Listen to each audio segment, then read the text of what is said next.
Good evening and welcome again to Health Plus Weekly. Thanks for tuning in. My name is Maureen Boyle. I am the Public Information Officer at Southcoast Health.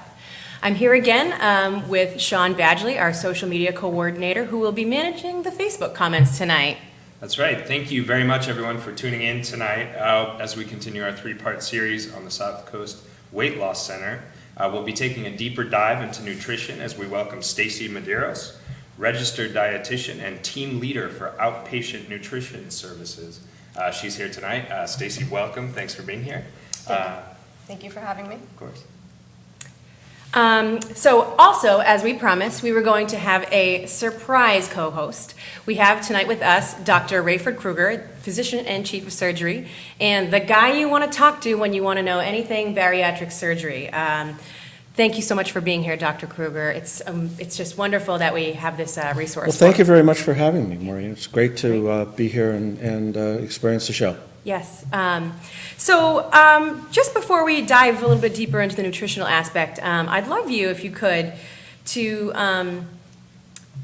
tell me a little bit more about your role and your history within the bariatrics program at Southcoast Health. Absolutely. The bariatric program at Southcoast has been a long journey. We started this program back in 2004, and at that time there was no ability for anybody in the South Coast region to get weight loss surgery unless they traveled to Boston.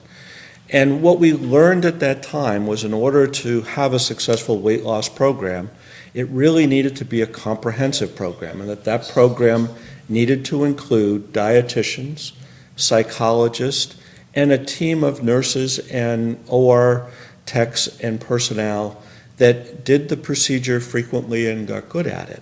So in 2004, we went around the country. We looked at several programs. We participated in several educational programs and decided to do weight loss surgery here locally to prevent the need for people to travel. So in 2004, the program started at very small numbers with experts from around the country who came and worked with us. And we put together a great team of dietitians, psychologists, and educated and worked with the patients preoperatively to get them ready for the procedures.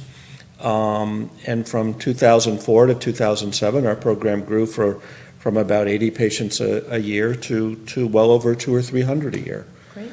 And it's just, since then, it's just taken off and become a leading weight loss surgery program in the country, one of the largest in New England, to care for patients here at Southcoast Health. Great.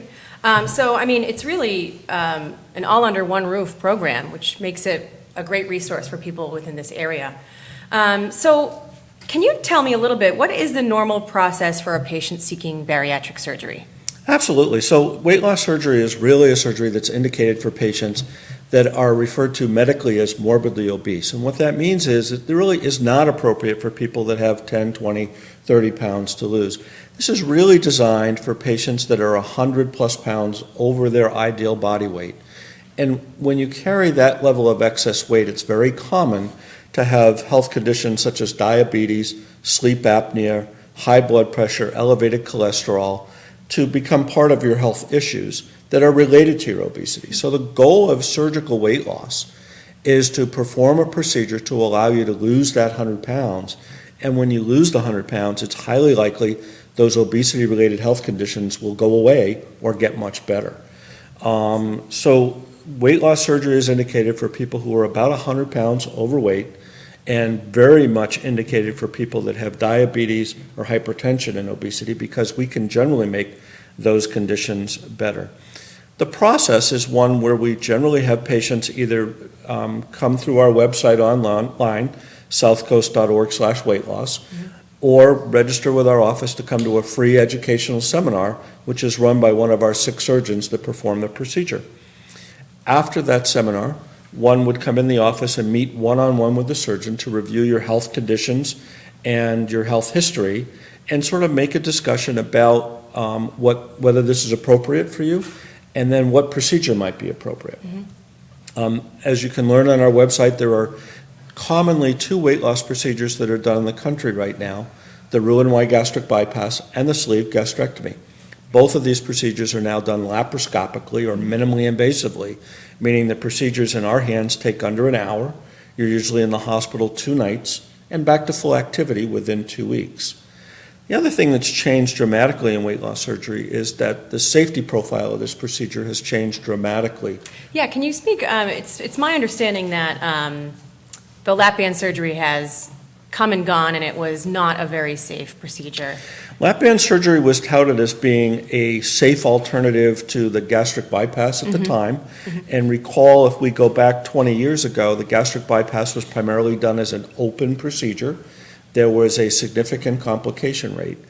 When we started our program in 2004, as other programs throughout the country did, the procedure turned from big incisions to minimally invasively or laparoscopically tiny little holes.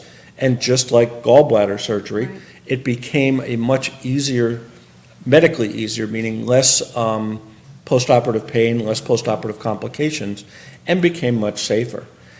In addition, over the last 15 years, due to refinements in medical technology and also in the skill set that we've attained, our complication rates have diminished significantly, such that now weight loss surgery is one of the safest surgeries you can have in our hospital, and essentially is at the same level of appendectomy or gallbladder surgery. It's relatively safe surgery that we do now. And I'm sure that's quite a comfort to a lot of patients. I mean, just from being able to go to a seminar and actually speak directly with a surgeon, and then to know that, oh, my procedure's going to be done in 30 minutes. I'm sure that a lot of patients, for a lot of people, that eases a lot of fears. I think one of the amazing things about weight loss surgery is the morbidity and mortality of patients who are overweight, who have diabetes, may even be on insulin, may have multiple hypertensive medications, may be on cholesterol medications. The risk of surgery is much less than the risk of them remaining obese. And in fact, we know that in some statistical data that the reduction in mortality rate is reduced almost 8 or 9 times for patients who have surgery than for those who do not have surgery. So what the goal of the Weight Loss Center is to offer patients an opportunity, if you're overweight, suffering from diabetes and hypertension, to seek an opinion on a procedure that can be done very safely and has a limited recovery time, meaning you can be back to work in 1 to 2 weeks, but has the opportunity on average to have you lose 80 to 100 pounds. Excellent. And with that weight loss, it's very likely that many of your health conditions, including diabetes, may resolve or become markedly improved. Great. I believe we have our first Facebook question coming in. We do indeed. Dr. Kruger, Denise asks about a topic you were talking about just recently. What is the post-op recovery period in broad terms for when it comes to the sleeve? So for both the sleeve and the gastric bypass, our patients come to the hospital the day of surgery. The surgery procedure, again, is about 45 minutes, 30 minutes to an hour, depending on the procedure. You're usually in our recovery room for about 2 hours and then upstairs on the regular floor. There you're up walking that day and that evening. The next morning you start on a clear liquid breakfast. By the evening you're on full liquids, and the next morning you go home on a full liquid diet. We ask our patients generally to plan 2 weeks out of work.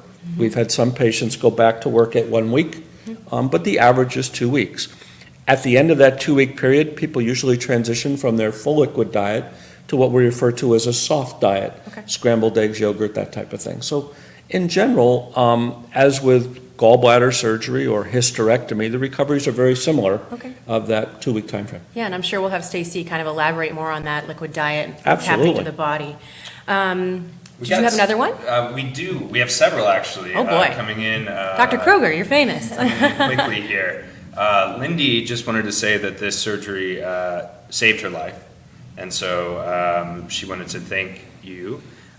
We also have another comment saying that everyone at the Weight Loss Center is amazing, and another thank you.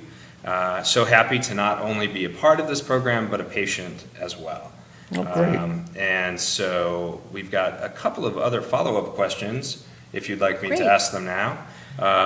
What are some of the possible complications with the surgery, doctor? So when we do weight loss surgery, both the sleeve or the gastric bypass, it involves dividing tissue and stapling tissue. So whenever you divide a piece of intestine and put it back together or remove a part of it, there's a chance that that place where you divide it can bleed or leak. Now, fortunately, in a team such as ours that does this surgery so frequently, those events are incredibly uncommon. In fact, our leak rates are now less than 1%, and bleeding rates are no more than 1% to 2%. So it's very unlikely, and when we look at our overall patient population, 95% of our patients go through without any significant issues. It's a very, very small number that actually have significant complications, such as bleeding, leakage from staple lines. The other more common things would be, say, a postoperative wound infection or pneumonia, and again, those are very infrequent now. Thank you. Great, Thank excellent. So obviously, since we've heard some amazing testimonies come in from Facebook already, it's very clear that people who go through these types of procedures, it's life-changing and it's a lifestyle change. And what we've heard last week with Suzanne Gokavi when she discussed the psychological aspect and the support groups and things like that, having a community is very important. So can you speak to, we have a very special event coming up that is celebrating a milestone. Tell me about it. Well, no, the bariatric program at Southcoast is this year celebrating its 15th year. And not only its 15th year, but growing to one of the, if not the largest program in the Northeast, doing well over 700 procedures a year, with now a team of 6 surgeons and 7 dietitians, 3 psychologists, and an endless number of nurse practitioners, nurses, and OR staff that perform these procedures. And we're very fortunate now at Southcoast to have 2 what we refer to as level 1 certified centers, our main center at Toby Hospital in Wareham, and another level 1 center now down in Fall River, seeing patients as well. We have offices that see patients in Fall River, in Wareham, and also in Hyannis. And many of our patients come from all over southeastern Mass, the Cape and Islands. Great. But at our 15-year mark, we now recognize that we've operated on over 7,500 patients. And if you add up the weight loss of those 7,500 patients, it's over 600,000 pounds. That's incredible. Which we're very, very pleased. So in celebration of this, we are going to have a reunion inviting all our postoperative patients to come join us for a celebration. I believe it's on Saturday, June 1st. And there'll be some information on the website, and there'll be some invitations going out to our mailing list. So. Excellent. Fabulous. How are we doing on the Facebook feed? We good for right now? We're good for right now. Great. We're getting a lot more comments and a lot of thank yous, but in terms of questions, I think we're good. Okay, great. So without further ado, I would like to welcome Stacy Medeiros again, registered dietitian and team leader for outpatient nutrition services for Southcoast Health Weight Loss Center. So tell me a little bit about who you are and your role and what you do in the program. Yep, so I am a registered dietitian. I've been working with the bariatric program for now 10 years, a little over 10 years. I started shortly after graduating the internship, which I did at Southcoast, and I've been there ever since. So it kind of happened by accident. I was just asked to So you like your job? Yeah. It wasn't an accident. So yeah, I was asked to cover a leave, and that leave became a permanent job, and I've never left. So I help patients get ready nutritionally for surgery. So we see patients for 2 one-hour visits minimum before surgery. If we do need to add on more visits, we do. Some insurance companies require more visits, so maybe 6 months to a year in a program before they can have surgery. And then we get to follow the patient afterwards as well. Okay, great. So tell me a little bit what that preparation for surgery entails as far as diet goes. Yep. So at that initial appointment, we're really asking a lot of questions about their habits. So, you know, a day in the life is what I want to know. So what do you eat for breakfast, lunch, dinner? You know, what are your exercise habits, sleep habits? Do you smoke? Who do you live with? Do you do the food preparation? Does somebody else do the food preparation? So those are a lot of the questions that we're asking. Do they have excessive caffeine intake or sweetened beverages in their diet or alcohol? So we're assessing for all of that. And then once I gather all that information, then I'm making, you know, recommendations and suggestions on what they should be changing Okay, for great. better outcomes afterwards. So it's basically starting that lifestyle Yes. change. Yes, and that's what I often tell people is that when you leave my office, you want to start living this lifestyle. This isn't another diet. This is permanent. So you want to really start living like you're going to have to live after surgery. Excellent.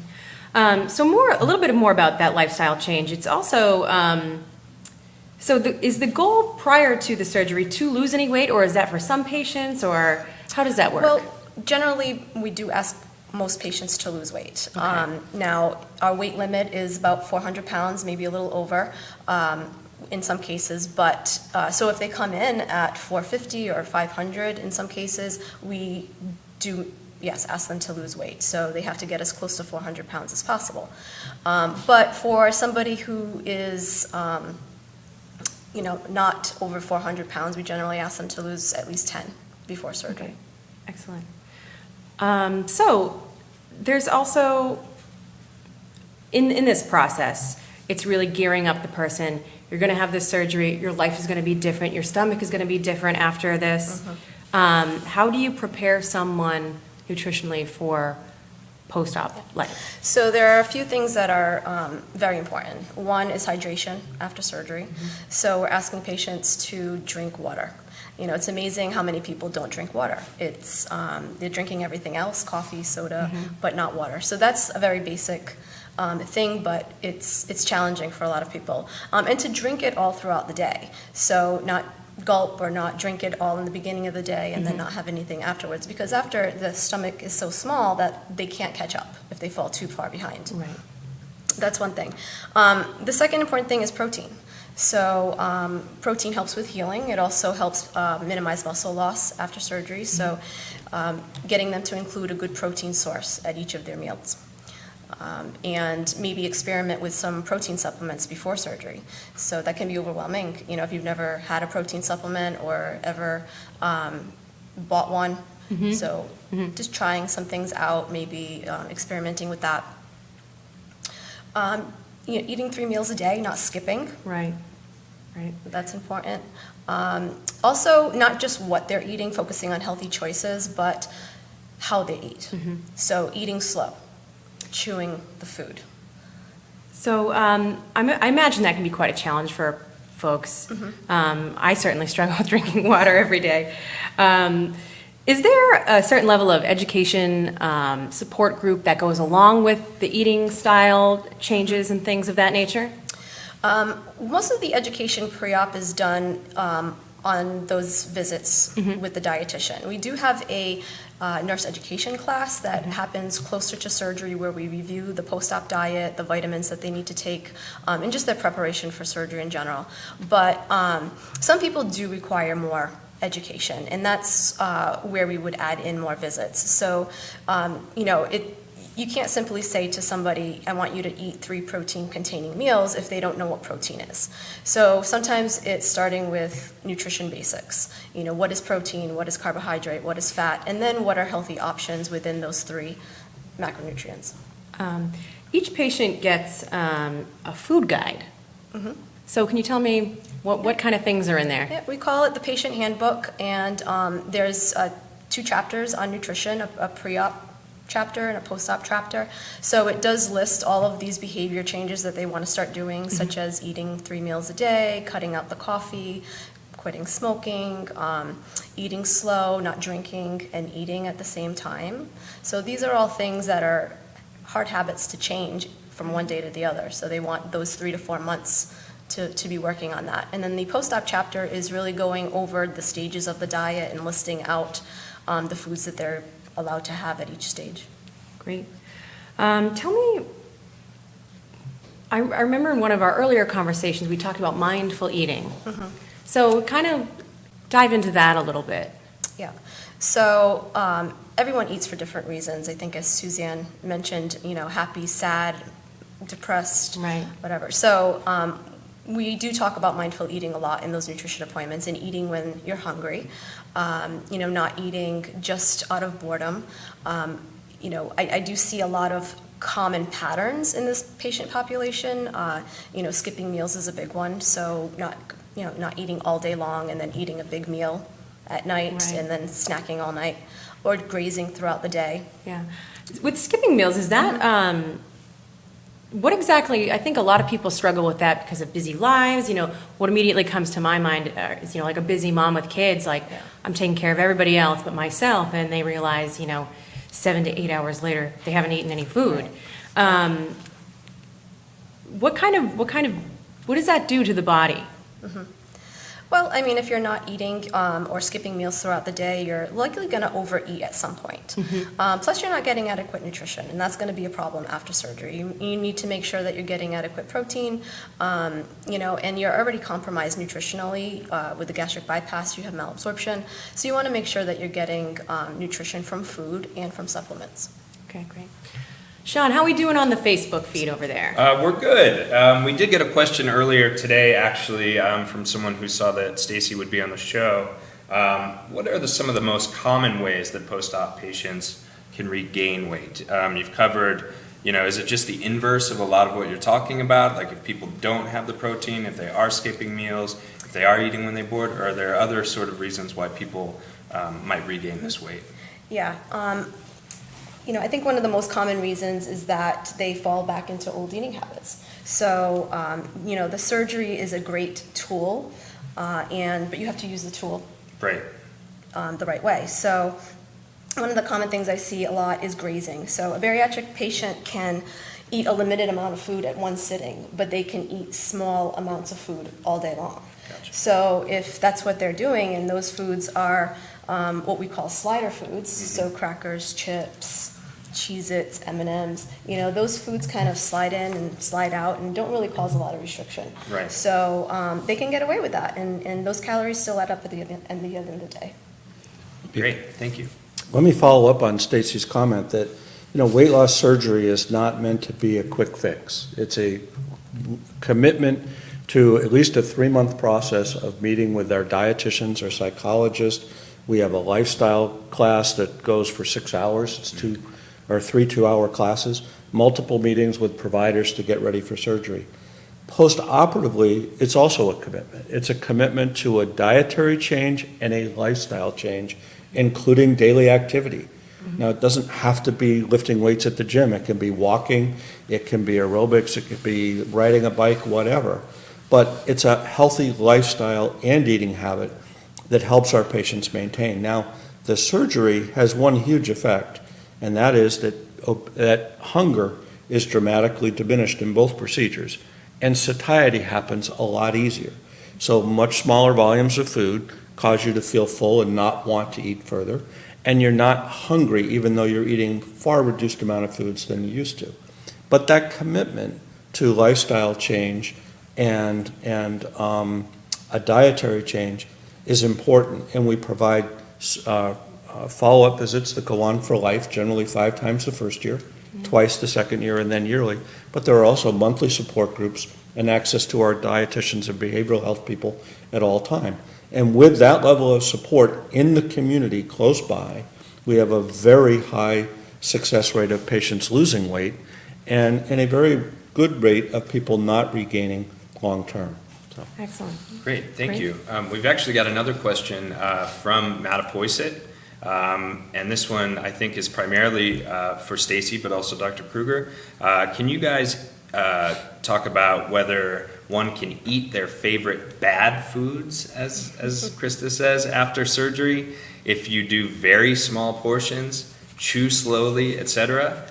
Example, and I'm sure this is just pulled out of the air, tacos with meat and cheese. Is that something that you can, eat regularly as long as you follow, some of the rules that you were talking about earlier? Sure.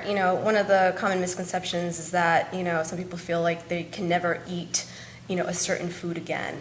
And that's not necessarily true. There's going to be days where you might have something that you don't normally have every day, and there's nothing wrong with that. That's normal eating. It's really getting back into the healthy lifestyle and not letting that one decision throw you off. Now, having said that, there are certain foods that for some people are triggers, mainly carbohydrates, starchy carbohydrates, and sugar. So if you're somebody that before surgery had an addiction to those foods, then, reintroducing or having those foods on a regular basis after surgery is probably not a good idea. Excellent. Thank you. From your viewpoint, what kind of things would, let's just say, for example, if somebody attempted to eat something they really shouldn't after surgery, what kind of Well, most of these implications would it procedures are have? designed that if you try to, there are feedbacks that you're going to get, right? So for both the sleeve and the bypass, if you try to eat too big a volume of food, you're going to get very uncomfortable, and the food basically backs up into your esophagus, and you'll get some chest pressure. And if you keep it up, you're going to regurgitate food. And generally, people, that's a very uncomfortable feeling, and they learn to stop that. There are certain foods that can sometimes cause what we refer to as dumping. They're foods that are high in sugar that you really should not eat. And to go to the comment of the question about certain foods, I think many of our patients will occasionally have a piece of cake or will occasionally have a M&M, but they know and have learned that there's a certain amount of that that is okay, and if they eat more than that, they will feel ill, basically because too much sugar will get into their intestine, and they'll get a crampy abdominal discomfort or other symptoms that will just make them not feel well. But in moderation, associated with a good activity and other healthy eating habits, they can eat certain foods. They just have to be cautious with the volume and eat sensibly. Okay, great. Excellent. Thank you. All right, so this is the point of the program where we engage your audience a little bit. So we call it myth versus reality. So, Stacy, fad diets that result in rapid weight loss can be a healthy way to jumpstart weight loss. True or false? Now, before we get to your answer, we're going to take a quick break with a message from the program. And we want everyone to jump in the comments and provide your answers as well if you can. 8 or 10 years old, I started getting, chubbier. You can see in the pictures I was getting heavier. By the time I graduated high school, I think I was between 275 and 300. I had a lot of poor choices on what I ate and drank. Portion control was a little bit of my issue. Went on a roller coaster and we're ready to go, and the guy comes walking up to me. My thighs were so big he couldn't get the latch to latch, and I had to get off the ride. Okay, like enough is enough. So I told Dan that I was going to go in for surgery. Because of his success, I kind of looked into it a little more. I'm glad I inspired him. I'm hoping I can inspire other people as well. The program as a whole is what was the key to me picking them over Boston. This surgery changed my life to the point where I'm able to do everything that I love to do.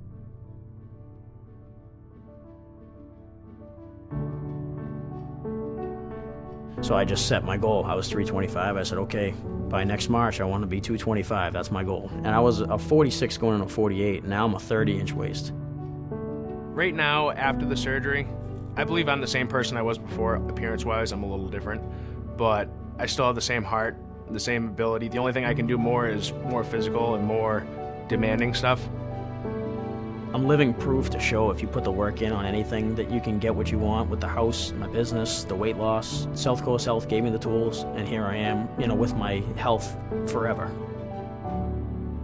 Definitely changed my life. It was the best decision I've ever made. The phrase I've been telling everybody is take impossible and throw it out of your vocabulary, because literally anything is possible.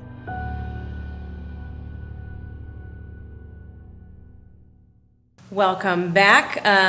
So if you're out there watching on Facebook, we just did a myth versus reality, a little recap.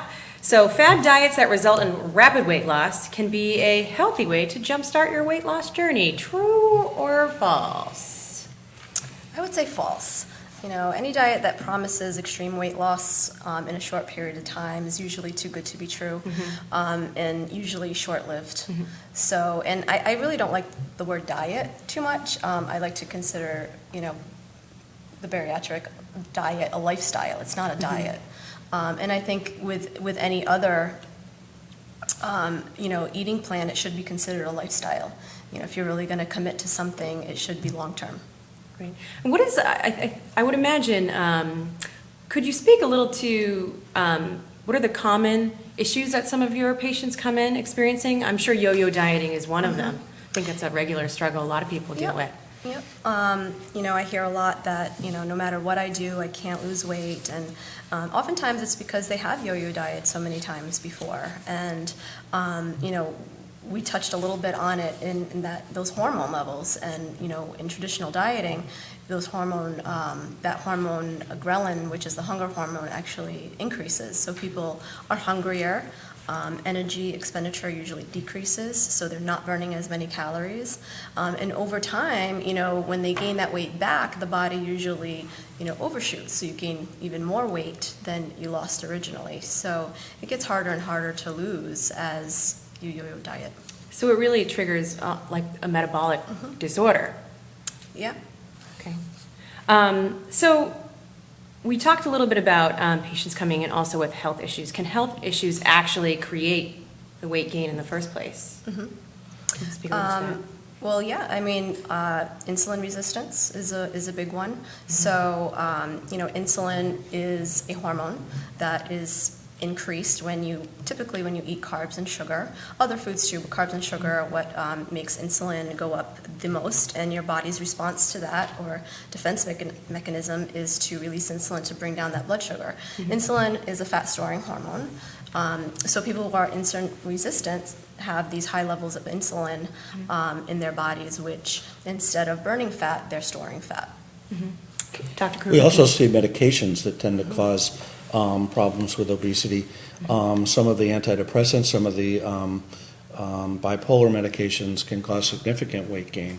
And the cause of obesity is really a multifactorial process. We now know that there are genetics involved, that patients that have family history of obesity are likely to become obese.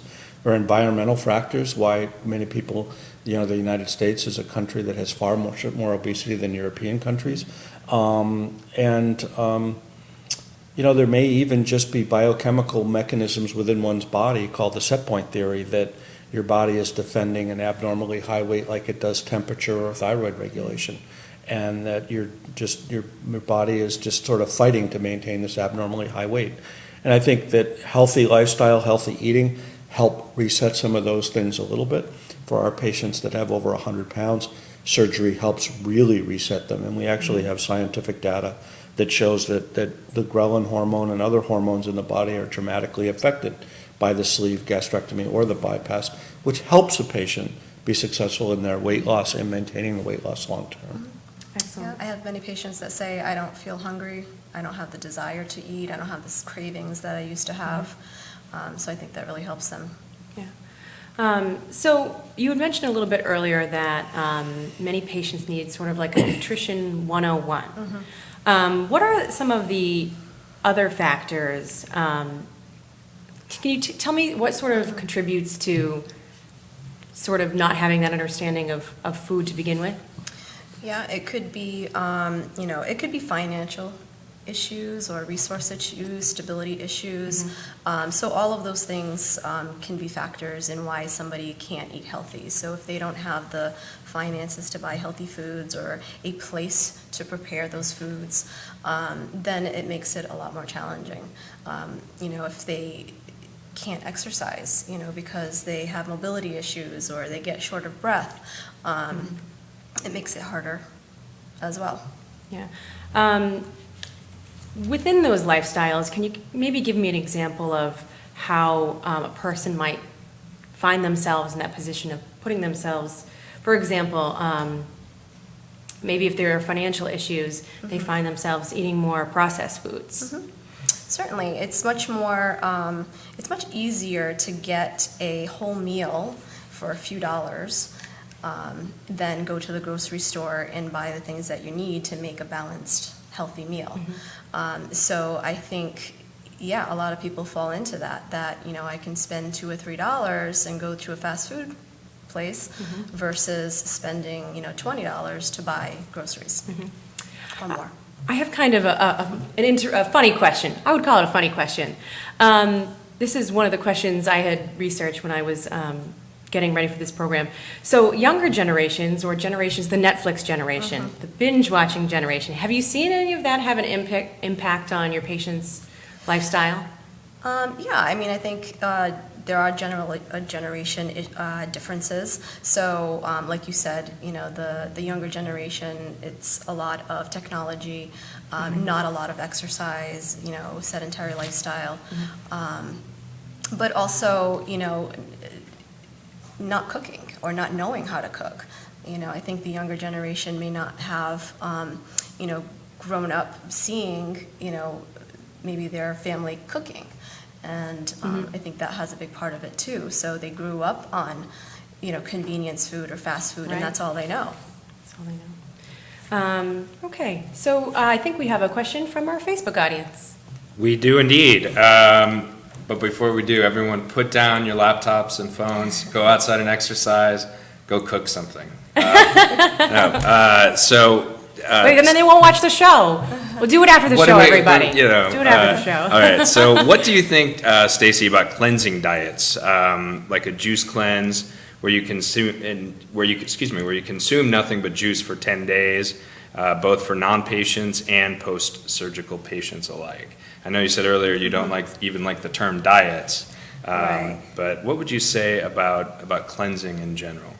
Yeah, you know, I think there's nothing wrong with kind of doing a detox. You know, not eating anything, I don't think is the healthy way to go. Most of the weight loss is water weight, and maybe muscle as well. So, you know, it really depends on what the cleanse consists of. If you're drinking juice, then no, because it's all sugar. Gotcha.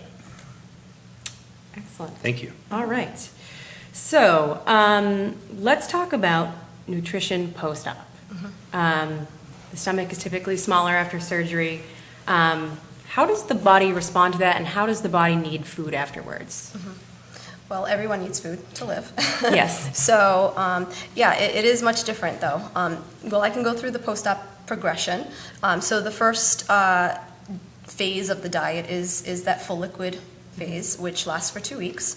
And full liquids would consist of protein shakes. They can also have very smooth foods like smooth, low-sugar yogurt or sugar-free pudding.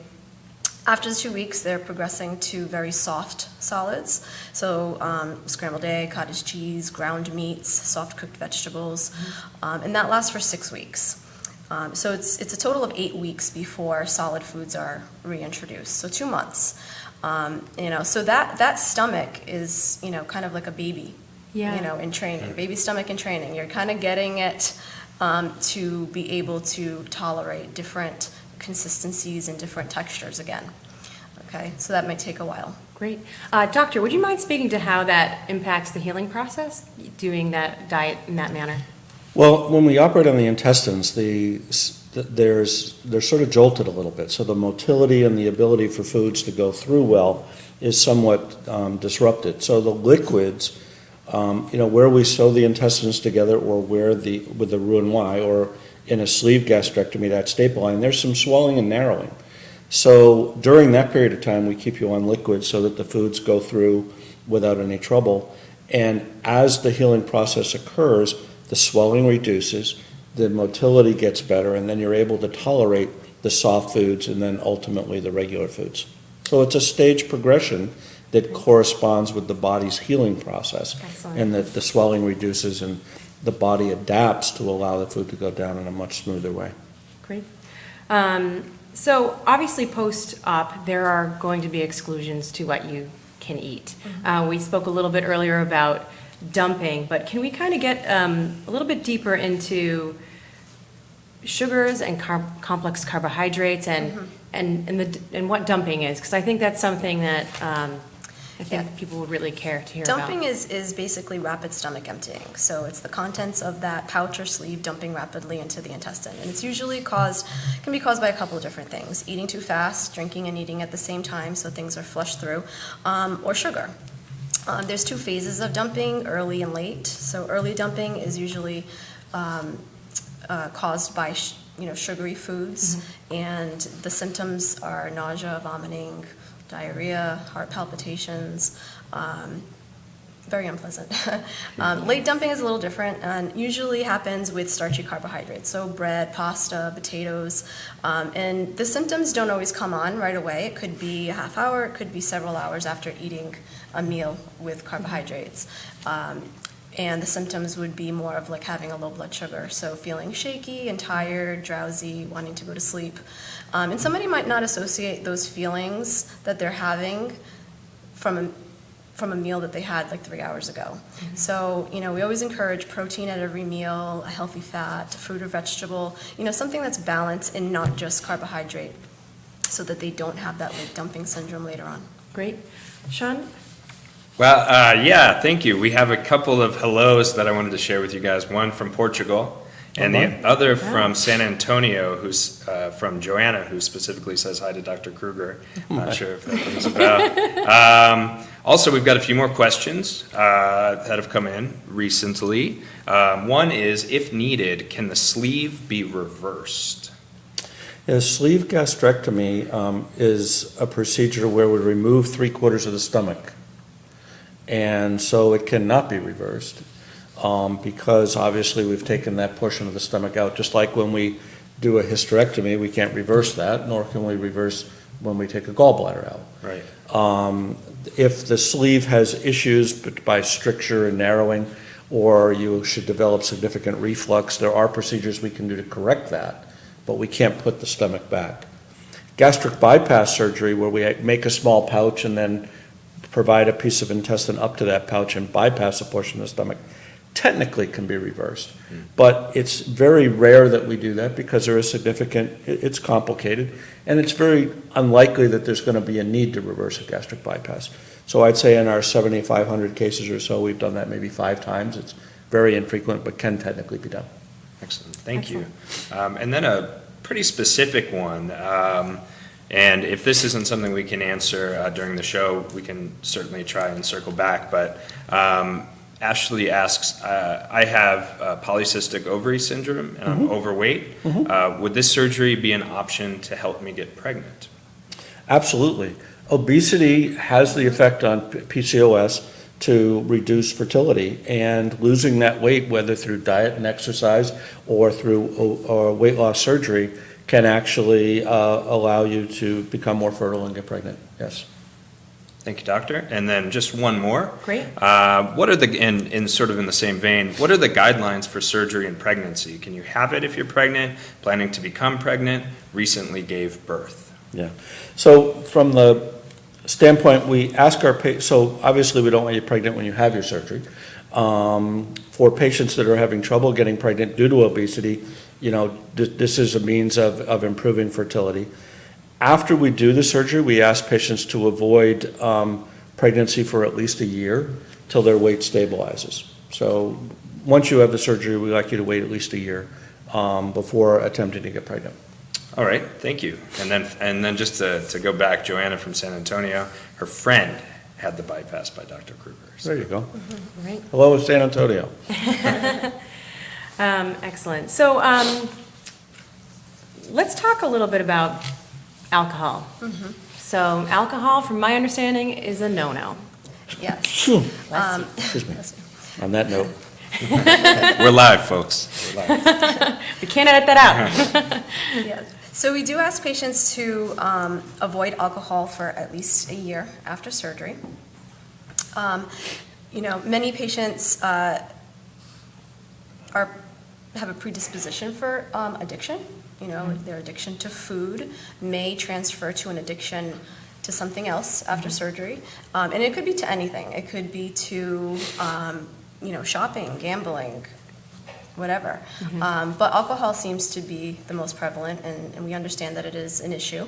I think it's 1 in 5 weight loss surgery patients become alcoholics or can become alcoholics after surgery. And these are people that didn't drink prior, maybe socially or, on occasion. So there is that risk. And so if you can avoid alcohol for a year or longer, then that's the best advice that we can give. Yeah, and I think that's really important given, a lot of people socially drink and it's affiliated with holidays and things like that. So a couple of more comments about it. So alcohol itself does carry with it calories. So, it's amazing. People will come in and say, well, I drink 6 beers a day, and they don't realize that that's a significant amount of calories, and even glasses of wine. So from a calorie standpoint, avoiding that is also a good idea. We do have some data that the bypass versus the sleeve, I think that with the bypass, alcohol does get to the small intestine a lot more rapidly, and we certainly see data that shows that sensitivity to alcohol is increased with the bypass. We're hopeful that we're going to see less of that issue with addiction transference and alcohol with sleeves as they don't get that same big bump up that we see. We still make the advice of the 1-year abstinence and ask patients to abstain prior to having surgery, but we're hopeful that that will reduce a lot of that. Excellent. All right, so we have time for one more myth versus reality, where we're going to engage our audience again. So the Southcoast Weight Loss Center is only for people seeking bariatric surgery. True or false? And we will be back with the answer right after this quick message. I was motivated to seek surgery because both of my parents were raging diabetics. I didn't want that to happen to me, and I could see it coming. It was coming. I was getting older, and it took a couple of years of talking from my primary care physician, who kept suggesting weight loss surgery, and I kept saying, no, I can try Weight Watchers again. I can try Atkins again. Let me try this again. Let me try this. And nothing ever worked. My life before my procedure was going down the hill. I was a very bad diabetic, taking insulin twice a day with pills. My blood pressure was out of control. I couldn't walk 20 feet. I had bad sleep apnea. I was a couch potato. I didn't want to do anything. I really was having a hard time with life, period. Well, my high weight was 375. And now I fluctuate anywhere from 192 to 200. I started the weight loss program here at Southcoast in 2004. In 2004, the technology for weight loss surgery was changing from open procedures to minimally invasive laparoscopic procedures, dramatically changing the safety and recovery time for those procedures. The breaking point for me to make the decision was actually talking to my doctor. I was having problems. I was, my breathing and a couple of things, my sugar and everything, my blood pressure. And they just said, you can't keep going like this. You're 62 years old. You just can't keep up this pace health-wise. You got to start doing stuff. And it just hit like somebody hit you with a sledgehammer. Now's the time to do what you have to do. One of the advantages of the Southcoast Weight Loss Surgery Program is its commitment to long-term support. Again, our team of dietitians and behavior specialists do run multiple support groups monthly throughout the region to make it convenient for patients to stay in touch with the weight loss surgery program. The support system is amazing. There's a support group every month, and you meet people doing the same thing you are. So in your regular life, as you're going along, the people who are always with you, maybe you don't want to go for a walk at 5 a.m. Ask somebody in a weight loss surgery support group. They're all looking for somebody to do stuff with. Everybody's journey is separate, but the paths are kind of parallel. We educate our patients that the surgery is a tool that will allow you to lose significant weight over a short period of time of a year, but the lifestyle commitment and long-term support is necessary for long-term success.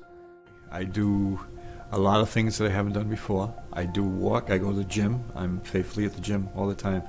But just stuff around the house. I cut the grass more now, where my wife is doing it. I work around the yard. I feel good. I have no stops. Over the last 10 years, the transformation of weight loss surgery to being done minimally invasively or laparoscopically, much like gallbladder surgery now, has made the surgery now have risk along the lines of very common procedures such as hernia surgery and gallbladder surgery. People suggest it, and you think that your life is going to be over. I'm going to have this surgery. I'm never going to be able to eat. I'm never going to be able to do anything. And that's really not the case at all. It's just the general health problems have disappeared. My heart doctor was amazed when I walked in. I'm like totally different. Blood pressure medicine's gone. He says, this isn't the same person. They laugh about it, I've changed my body so much. I have no problem telling people I had the surgery. I really don't, because I feel like $1 million. It changed my life. Well, the successes for the Southcoast weight loss program have far surpassed anything we could have imagined. I think success number one is our patient satisfaction of having the services available locally, having a very well-respected, educated team caring for them, and having excellent outcomes, some of the best in the country. I feel great. I'm active. I walk. I actually became a Zumba instructor, and it's like night and day. I don't watch hardly. If I watch an hour of TV a week now, that's it. It's always go.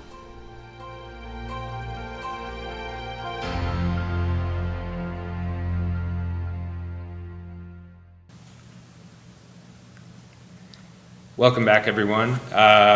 When we left, we gave you another myth versus reality, true or false question. The Southcoast Weight Loss Center is only for people seeking bariatric surgery, true or false? And I'm happy to report we got a lot of falses in the comments, and Stacy is why are we happy about that? Yep, that is a false. So we do have other options for people that either don't qualify for surgery or may not be ready for surgery. We have 3 different programs that we offer. OptiFast is one of them. And there's 2 options with the OptiFast program, an OptiFast full fasting diet or partial fasting diet. The full fast is a minimum of 5 meal replacements a day, so that's what OptiFast is, it's a meal replacement. So the first 12 weeks, it's just the meal replacements, and then at week 13, there's a slow transition back to regular food. With the partial fast, it's a combination of the meal replacements and food, and that's a 12-week program. And then we have the 3 C's program, which is food-based, so participants are preparing their own foods, but we do give them guidelines and a meal plan to follow. With each of these programs, there are weekly meetings, and I think that is the most valuable part of these programs, is that there's education, there's support, there's that accountability, that weekly accountability for patients, so that coming in weekly, they're weighing in, they're getting their OptiFast products at their meeting. They actually have to show up at the meeting to get their product, correct? Yep. So they have to come to the meetings and they have to be enrolled in the program to get the products. So we don't just sell products. Okay. What sort of, so if they don't qualify for surgery, what is the criteria, basically? For the non-surgical Yes. programs, Yes. BMI over 25, just overweight. There really is no age limit. Our group sessions are mainly adults, so we don't typically put adolescents in our group sessions. We would just meet with them individually.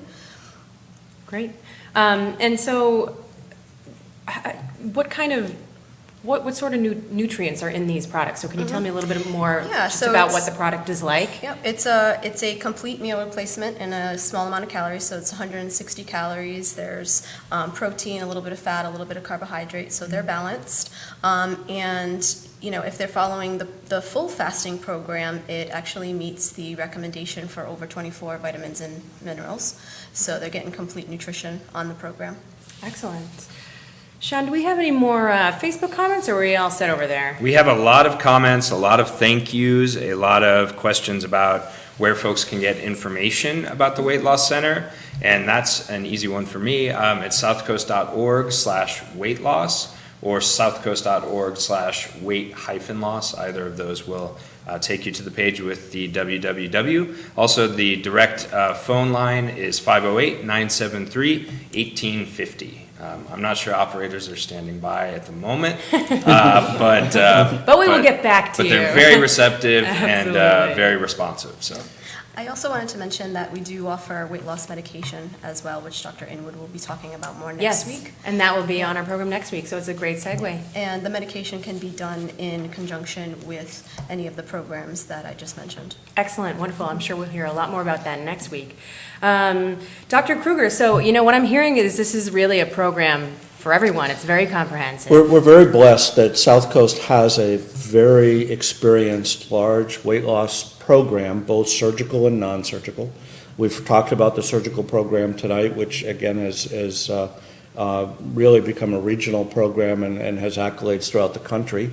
Our non-surgical weight loss is also with the meal replacement plan, OptiFast, and then the 3C program that Tracy mentioned. And then next week we'll get into the combination of meshing those programs with some of the newer medications that are available now as well. But overall, the Southcoast weight loss program is the most experienced available here in the South Coast, with 2 level 1 centers and a great team to help you with either surgery or non-surgical weight loss. If you don't mind me asking, what exactly does a level 1 mean I'm sorry. opposed to Yeah, other bariatric levels? programs are certified by the American Society of Bariatric Surgery and those programs in our state, in order to be reimbursed by insurance, you must have a certification. And certification is done by showing your data to an inspector and having pathways, programs, and safety nets in place that they come and review. And every 3 years, we have a formal review where we're checked off. Now, level 1 means that you're a fully comprehensive program. You do revisions, you do major procedures, and there are no restrictions. Great. A level 2 program means that you may limit the BMI of patients that you see and the complexity of patients you see. We are the only 2 level 1 centers here in the South Coast region in Fall River, New Bedford, Wareham. Right. So if you're in the market for this, definitely seek a level 1. So again, we're coming upon our 15 years. A shout out to our patients. We're extremely excited that it's been 15 years, 7,500 patients. Our last reunion was like 5 years ago. We want to re-invite all our patients to come back and join the team. The physicians will be here, the dietitians, the social workers, and all our patients that participated hopefully will participate on June 1st. Again, we've got some information on the website, and also we'll be sending some invites out. We do ask that you RSVP so that we kind of get a sense of who's coming. Bring a friend. We'd love to share the experience with everyone. So. Yeah, wonderful. All right, so we're just about wrapping up. So thank you so much, everyone, for tuning in. I wanted to make sure we are good on the Facebook feed for right now. If we didn't get to your questions, we'll circle back with you. Are we good over there, Sean? We are. We're all caught up, and if I did miss anyone, please message our Facebook page, Southcoast Health's Facebook page. You can direct message us, and we'll try and get back to you. And thank you very much for all the comments and questions. Great. Right, thank you. Thank you, Stacy and Dr. Kruger, for being here tonight. Thank you for answering all these questions. It was a tremendous help to our audience, I'm sure. And if you want more information on the program, you can sign up for our informational seminar at southcoast.org/weight-loss. Please tune in next week for the 3rd and final installment on our series on the South Coast Health Weight Loss Center. We'll be doing a full half hour where you can ask the surgeons anything. We'll have Dr. Kruger back, and he will be joined by Dr. Rachel Simomo. We are also going to have Dr. Jessica Inwood join us for a discussion about medicines that assist with weight loss as well. You certainly don't want to miss it. If you want to see any of these replays, New Bedford Guide, or any of the guides from here on into the future. And Sean, would you like to sign us off for the evening? Sure. Thank you very much, everyone. Again, you can find more information at southcoast.org/weight-loss. We have seminars available all along the South Coast and also even into the Cape. So thanks again for joining us tonight. And thank you so much to our guest, Stacy Medeiros and Dr. Kruger. Thank you so much. Thank you.